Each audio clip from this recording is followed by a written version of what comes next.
Welcome to Russian History Retold, Episode 308, The Battle of Borodino.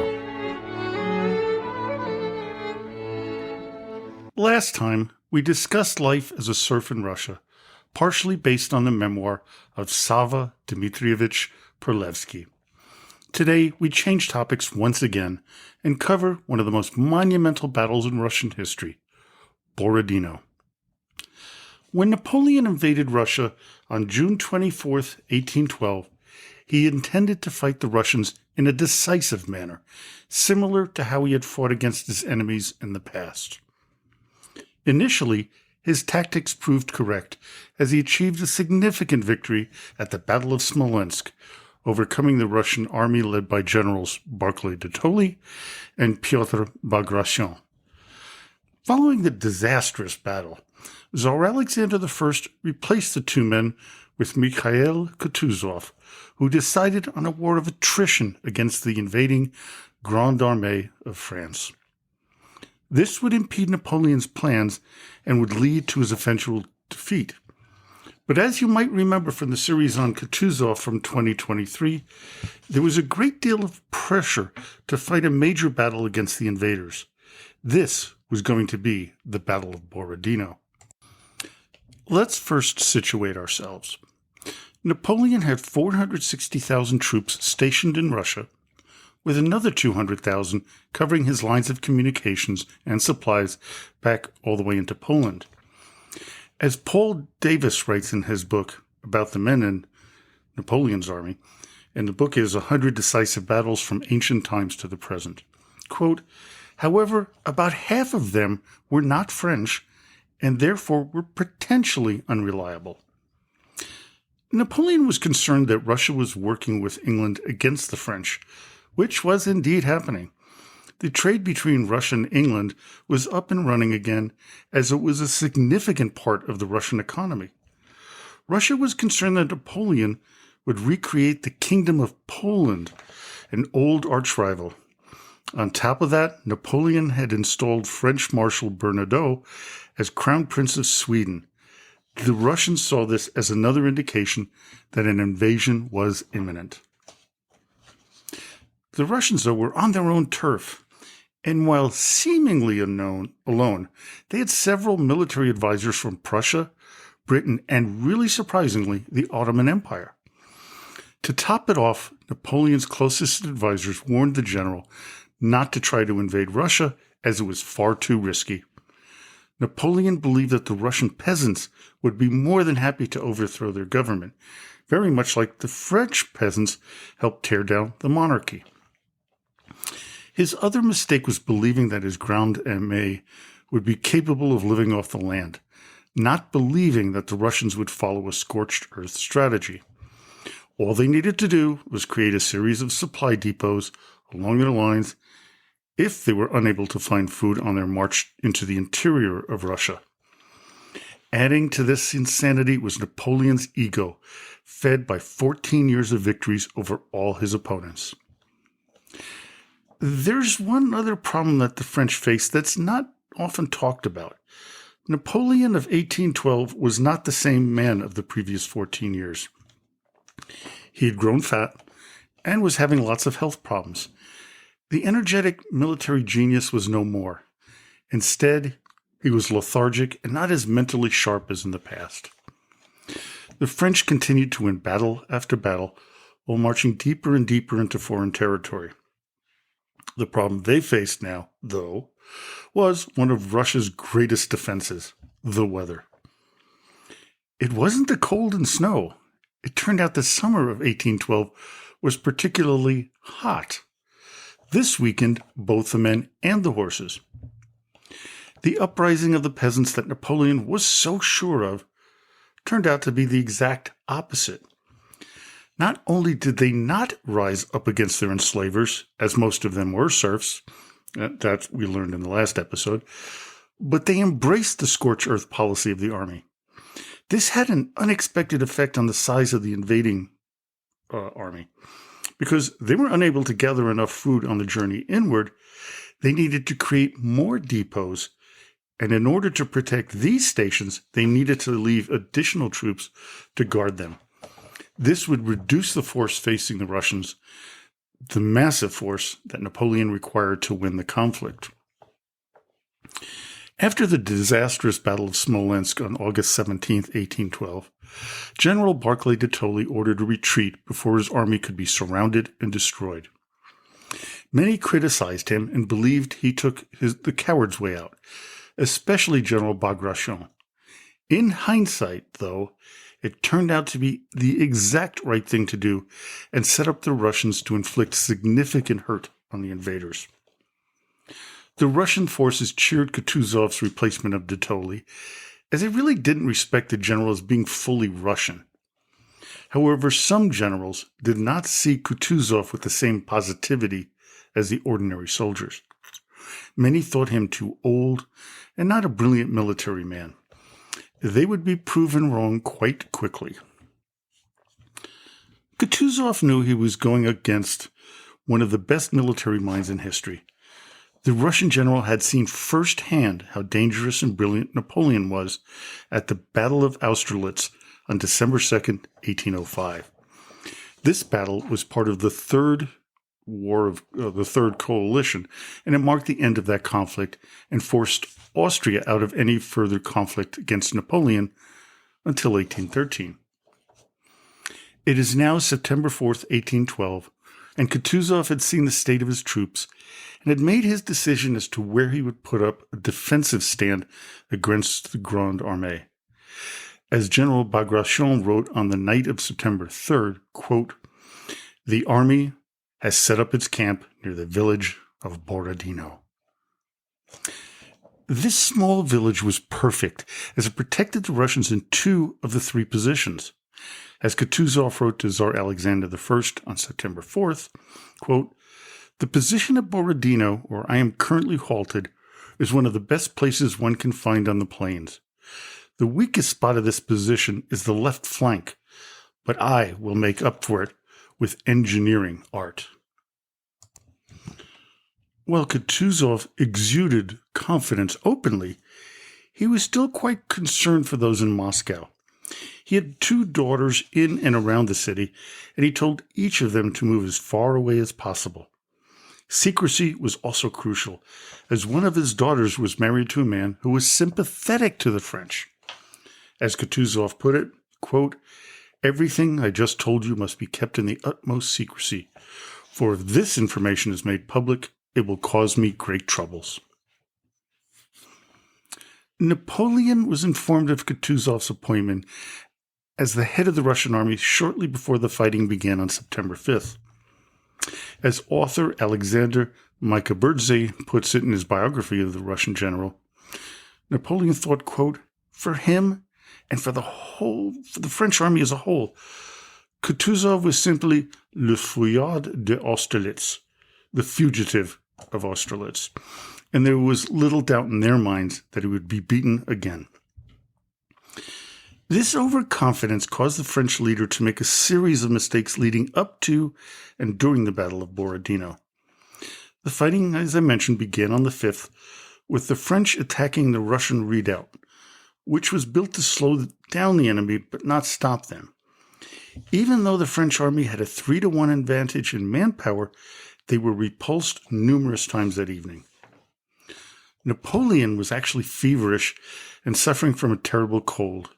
This prevented him from assessing his army's actions and making adjustments, as he had done over the previous decade of fighting. While not having the energy he once had because of age, Kutuzov was still more mobile and energetic than his French counterpart. The delaying tactics work, as by 10:30 a.m., the Russian general was informed that his Second Western Army had successfully made it to the town of Semyonovskoye. The Battle of Borodino, while costly to both sides, aided the Russians far more than the French. The invaders lost 4,000 men, while the defenders lost 5,000. On September 6th, Napoleon, whose health had improved somewhat, reconnoitered the Russian defensive lines, although much of the territory was shrouded in mist. The Russian commander saw that the left flank was the weakest part of the Russian defense, But because of the mist, he did not know about the formidable number of Russian Jaegers hidden in the surrounding forest. With approximately 130,000 men and 587 cannons ready at Borodino, the French Grande Armée was prepared to launch their next attack. The plan was a full frontal assault at the Russian center with minimal attacks on the right and left flank. As Mikaberdze puts it, quote, "This was perhaps the least imaginative and costliest method of engagement. The plan displayed none of Napoleon's usual energy and mastery, prompting Kutuzov to admit, 'It is difficult to recognize him because he is usually so unusually cautious.' Marshal Davout urged Napoleon to undertake a wide, sweeping maneuver with 40,000 men to turn Kutuzov's left flank and cut his line of retreat. If successful, this maneuver would have driven the Russians into the cul-de-sac formed by the Kolocha and Moscow rivers, where they could be hammered into submission. And yet, the emperor rejected this idea as too dangerous. One of the main reasons Napoleon decided against what could have been a winning strategy was his concern that Kutuzov would retreat once again, taking minimal casualties and forcing the French deeper into Russia. A difference in command structure would come into play at the Battle of Borodino. Whereas Napoleon demanded control of the actions, Kutuzov gave his field generals complete freedom of action, trusting their expertise and bravery. While the Grande Armée had a centralized system, the three-cluster system of the Russians, led by Barclay de Tolly, Pyotr Bagration, and Kutuzov, and aided by generals Kayzarov, Toll, and Kudyshev, could be seen as uncoordinated. Nick Birdsey writes, quote, "The high command was a minefield of competing egos, and Kutuzov had to tread carefully." The way the defenses were built around Borodino was designed to create a battle of attrition, or as Kutuzov put it, let the enemy, quote, "break his teeth on us," unquote. The view of the Russian commander was that they could withstand any full attack, that even if the French would win, it would be a Pyrrhic one. The losses they would suffer would be so great that they could not be able to recover, while the Russians could. This would be a horrible mistake, as Kutuzov had not manned the left flank adequately. While the Russians had superior numbers, 150,000 men and 624 cannons to the French's 130,000 men and 587 cannons, the invaders had a massive experience advantage. A full one-third of the Russian army were new recruits. One of the benefits of defending armies within their own country was the ability to feed and take care of the army. While the French had a very long supply line, the Russians had no such issues. Since they were just 60 miles from Moscow, they had far more provisions than their counterparts. Also, since the Russians were very religious, the ability to march holy icons held up by robed priests through the camps gave the men a feeling of peace before the storm. Monday, September 7th, 1812, was to see the beginning of the real fighting of the Battle of Borodino. It began at 6 a.m. with a barrage of cannon fire from the French aimed at the fletches of Bagration. This would be countered by Russian artillery until the fields the men were fighting on were covered with smoke, making it impossible to determine where the lines were and who held what ground. The carnage that ensued in the first 3 hours of engagement was astonishing even by Napoleonic war standards.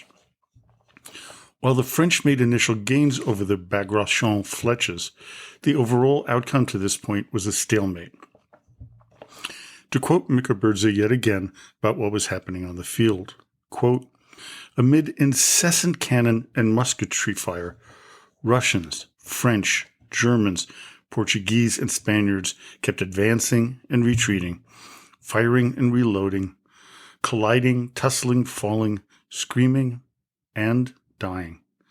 Dense gun smoke shrouded the entire area, making it hard for either their army commanders to make out what was happening, though messages and orderlies kept them updated.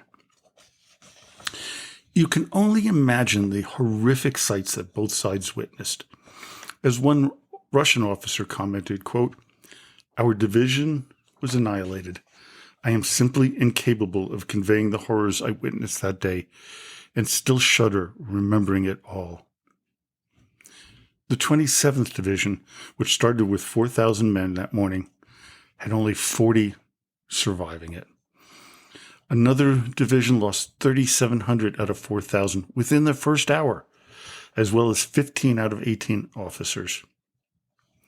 General Bagration ordered a counterattack against the 3 flèches that the French had captured. They were successful in recapturing 2 of them, but at a significant loss. Bagration was injured by shrapnel, hitting him on the shin and causing him to fall off his horse. The injury eventually proved to be fatal, with Piotr Bagration dying on September 12th. This was a major blow to the men's morale, but it did not stop them from performing bravely. While this loss was grave, another general, Alexander Kutayazov, was lost fighting for the redoubts.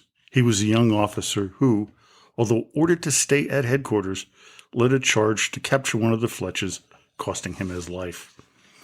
These acts of bravery were repeated time after time throughout the day on both sides. One of Napoleon's plans was to force the Russians into what they call box formations, allowing light artillery to pound them into submission. As Paul Davis writes in his book, 100 Decisive Battles, quote, "That was the plan, but the Russians proved remarkably uncooperative. Although within an hour French forces captured the towns anchoring both flanks, the Russians refused to be dismayed. The great redoubt held, but not for long. When Napoleon ordered a massive attack on the center, the pressure was so great that the Russians did not see the flanking maneuver from the French cavalry, which whipped out all the remaining defenders. Napoleon finally ordered his cavalry reserves into the fray following this big win. Unfortunately for him, the Russians did the same. The reason for their attack was to protect the Russian army's retreat. What the French emperor had not counted on was the stand that the Russians made at top of a ridgeline above Borodino. He assumed they were readying themselves for battle, making Napoleon decide to stand pat as the sun set. He believed that he had achieved a significant victory. While he did win the Battle of Borodino, it wasn't the decisive one he needed. What Napoleon did not know about the stand that the Russians were holding at the ridgeline was that their forces were actually terribly disorganized. Had the French emperor deployed his old guard, his most formidable forces, he may have not only been able to win the battle, but win the war. In his memoir, Napoleon wrote this about Borodino, quote, "The most terrible of all my battles was the one before Moscow. The French showed themselves worthy of victory, but the Russians showed themselves worthy of being invincible." The casualty numbers are staggering. The French lost 30,000 dead or wounded, and the Russians suffered 44,000 casualties. Among officers, the French lost 47 generals and 32 staff officers. The Russian losses were similar. Kutuzov knew that he inflicted a terrible price on the French. However, he also knew that they were still a very formidable force to be reckoned with. At a council meeting in the town of Gorky, he made the decision to abandon Moscow and retreat past the former capital, knowing that one of the great defenders of Russia was about to enter the picture, the Russian winter. Napoleon entered Moscow on September 14th, 1 week after the battle. The city was virtually empty except for some soldiers disguised as escaping prisoners from jail. They began to set fires all over the city, denying the French any safe places to stay. Napoleon knew that keeping the city was likely not an option. However, he continually sent messages and message after message to Tsar Alexander, demanding the surrender of the entire country. It was a fool's idea, but the French emperor was getting desperate. Stupidly, because the weather at first was unusually warm, Napoleon and his army stayed in Moscow for 5 weeks, only beginning their retreat toward Poland on October 19th. This was also when Kutuzov and the Russians began to press forward towards the French Grande Armée. They would harass them time and time again, but never get into a battle like the one at Borodino. Part of this strategy, which was widely criticized, was that Kutuzov did not want to sacrifice his men any more than was entirely necessary. Every day, though, the Cossacks and the Russian cavalry picked off any stragglers and any small bands of soldiers. One of the great tragedies in the retreat happened at the Beresina River.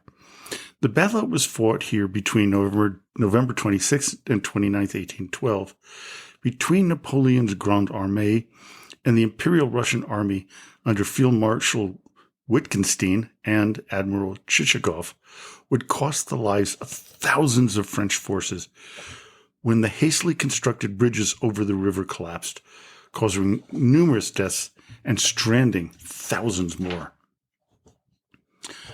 The Russian winter had now set in, with temperatures plunging to a low of minus 32 degrees centigrade. The French continued to lose men every minute of every day. Of the vast army that invaded Russia in June, only about 10,000 of the over 400,000 made it out alive. Napoleon was forced to race back to Paris after word spread that an attempted coup against his regime had occurred. The coup was squashed, but the damage done to his reputation and his army strength had been shattered, and it all began at the Battle of Borodino. Well, I hope you enjoyed today's episode. Join me next time when I interview international political scholar Marlene Laurel, who has authored a number of books on the rise of fascism in the world today. She's an extremely brilliant professor, and I really think she's got some great things to say. She's written at least 4 books that I know of, so we'll be talking to her about them and about things that relate to Russia and fascism today.